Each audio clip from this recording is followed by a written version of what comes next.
before you give the overview and explain why we're here, can I first of all tell people why I love St. Francis so much? Would do that for sure. Yeah. Okay. So I stumbled upon St. Francis through song, right? His way of being, the prayers that I heard about him when I lived in the Abbey, they had postcards of his prayers. And I thought, I really like that way of being in the world. And I rewrote the prayer of St. Francis into my own language. And that was the start of me going steady, I think, with Francis. I didn't know about his life. I didn't know very much about him at all. I thought he hung out with birds in bird baths in old ladies' gardens. But I learned very quickly that he lived a very radical life and that he imitated Christ as best he could. And his way of being was about love rather than thinking about love. Or as Teresa of Avila said, it is better to love much than to think much. When I left the Abbey on Iona, he became very important to me because I wanted to be a monk and realized I probably couldn't be. So, but he was a friar. Francis came up with a different way. So I thought for a little bit about becoming a Franciscan friar. And then just went out on my own. And I actually copied him quite literally in terms of money. I'll tell you about that in session 3. And then more recently, other people started recognizing Francis in me, which was incredibly humbling, right? Really, it's humbling when people say that you are akin to one of the world's most amazing humans. And it came to a head with my friend Christine from Abbey of the Arts, Christine Walters Paintner. She asked me to set canticle into song, and I told her I couldn't do that. And she said, Simon, who else could I ask? You've got an icon of St. Francis on your guitar. You know him so well. So at that point, I started to study Francis's life a little bit more formally. And oh my God, I was the age he died at when I started really diving into this stuff. I was 44, and that was the age that he was when he died. So I've taken inspiration, and sometimes I've tried to imitate him, other times it hasn't worked well. He, at the end of his life, Francis said, I have done what is mine to do. Now you go and do yours. And I think um, rather than us trying to imitate Francis, he was imitating Christ. You should imitate Christ. But do take inspiration from Francis and do it in your own way. So that's what I thought I would share about, was not really a history so much, but more of an inspiration of why are we here learning from St. Francis? What does he have to teach us in these times? With that, I'm going to pass to David. Well, and that's the question, isn't it? It's always good to be together and to create a sangha of faith and inquiry. But now, particularly, well, Rachel said it when she found out that we were teaching this. She said, "Don't we all need a deep dose of Saint Francis right now?" I don't have to tell you at all how the world is on fire, how our political life is upside down, how many people are lonely and desperate, and how the choices that seem possible uh, are not full of hope. Could we come from a place of deep love? Can we begin to adore creation again rather than just being useful idiots, consuming it until there's nothing left? Um, what would it be like to actually participate in the simplicity of the earth? So I am a thinker, but I'm also a lover. And I hope that in our time together, we can use Francis's life as a model and a whisper in our ear, to be a little more alive, alert, a little wilder, a little more in touch with the God, with the earth, with creation, with everything that's held the human together as real humans, as Rumi would say. Um, and could we awaken every morning less frightened? So that's sort of why I think it's worth this inquiry and this voyage together. So let me give you a brief outline of what we've planned, just so that you know what's coming, and it won't come all at once. You know, Simon and I both teach in circular fashion, so though there's a story we're trying to tell, it will come to you in waves rather than A B C D E. Although we have numbered the sessions, and this is session number 1. Um, Today we really want to step into Francis's life with the culmination of his canticle, of his great song, which is called the Canticle of Creation or the Canticle of the Creatures. The latter title is interesting to me because it's a reminder that the great vision is that we're all creatures and everything in the world is created.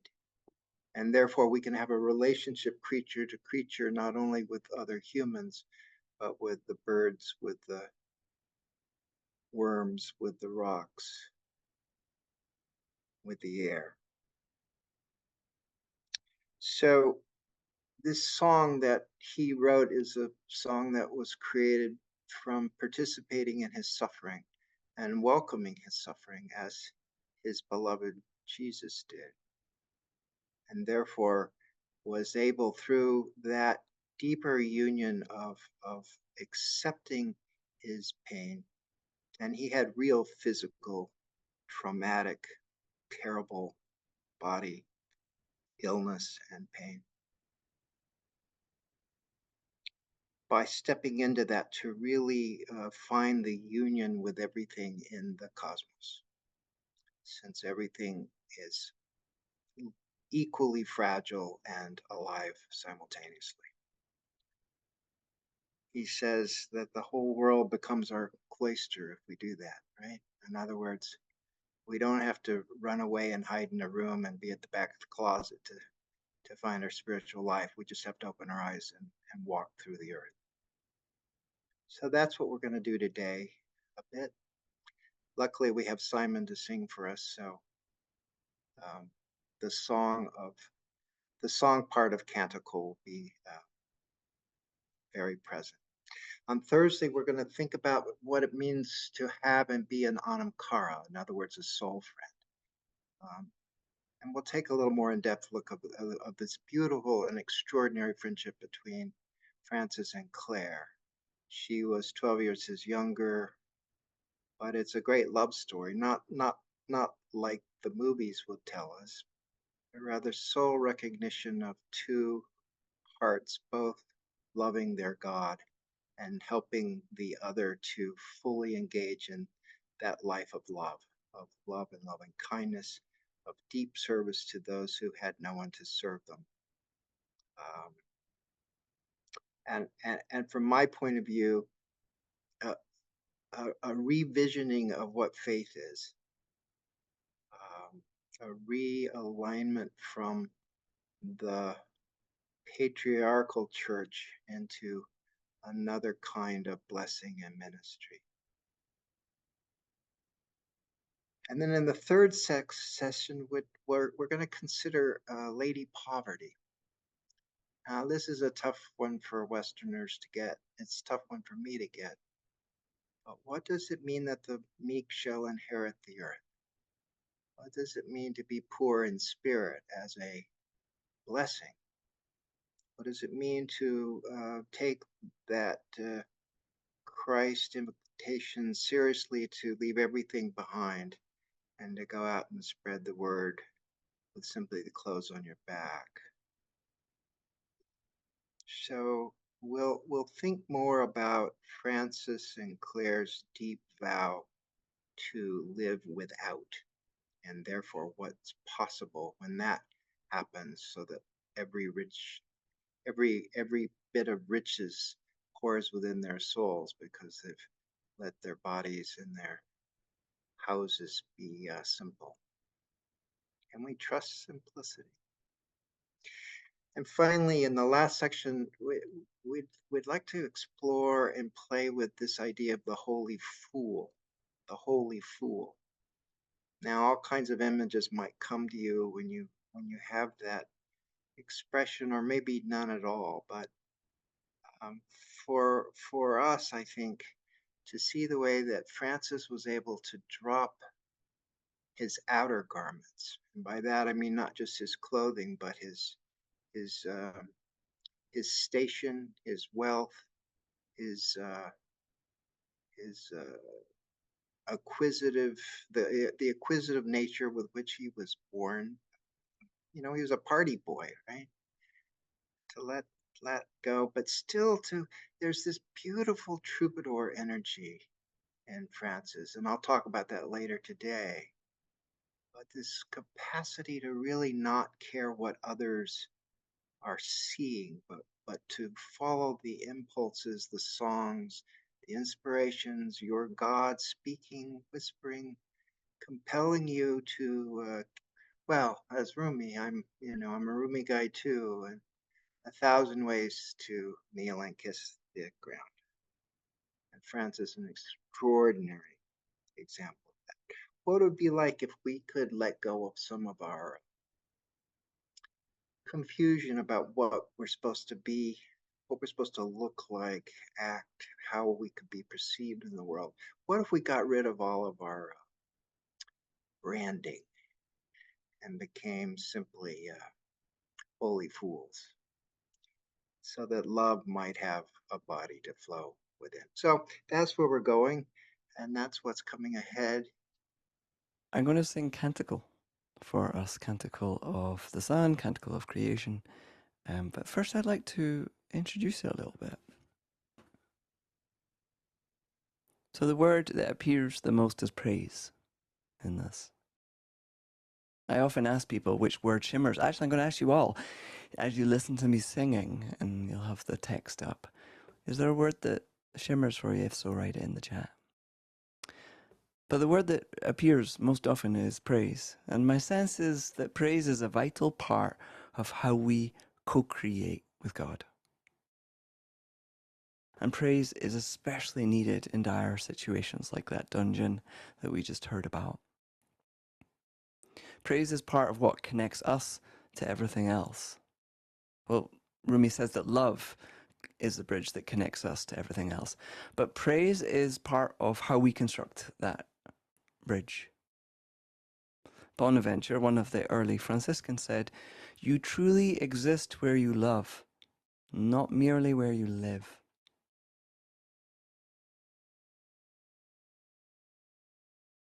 So this prayer, for me, just really helps me connect with my beautiful God. You don't need to see me. Let's look at the words. And a great way to learn from the mystics, according to James Finley, is to listen as if you're listening to music.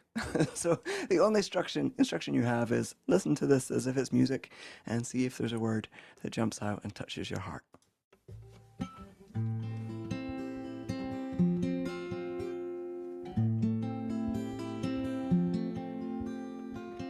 Most high, all powerful, precious God,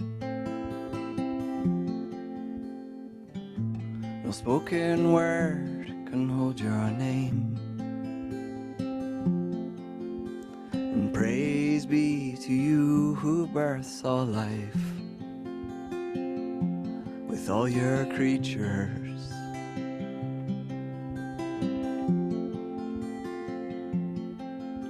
Especially you, sir, brother, son, who is the day and is your light, a beauty so true to you. There you are, there you are.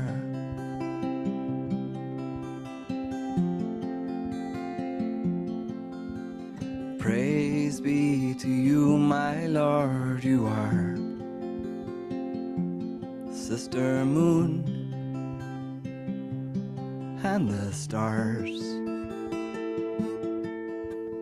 bright precious heaven, there you are, there you are.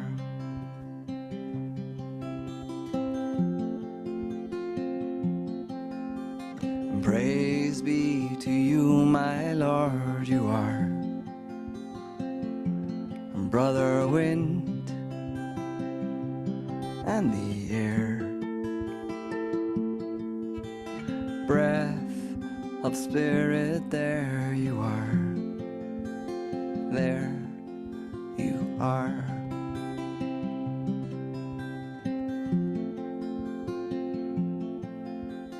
Praise be to you, my Lord, you are sister water and gift of life, pure, essential, there you are, there you are.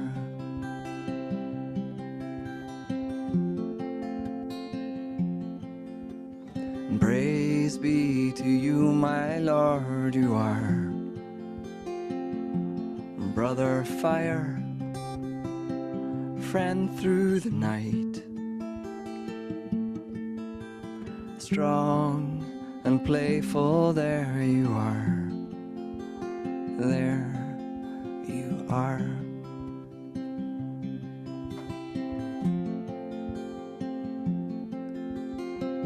Most high, all powerful, precious God, through Mother Earth we see your face, you who govern all of life, sustain and nurture all that is, with sister death, first and last breath, the key unlocking all we are, there we are, there we are.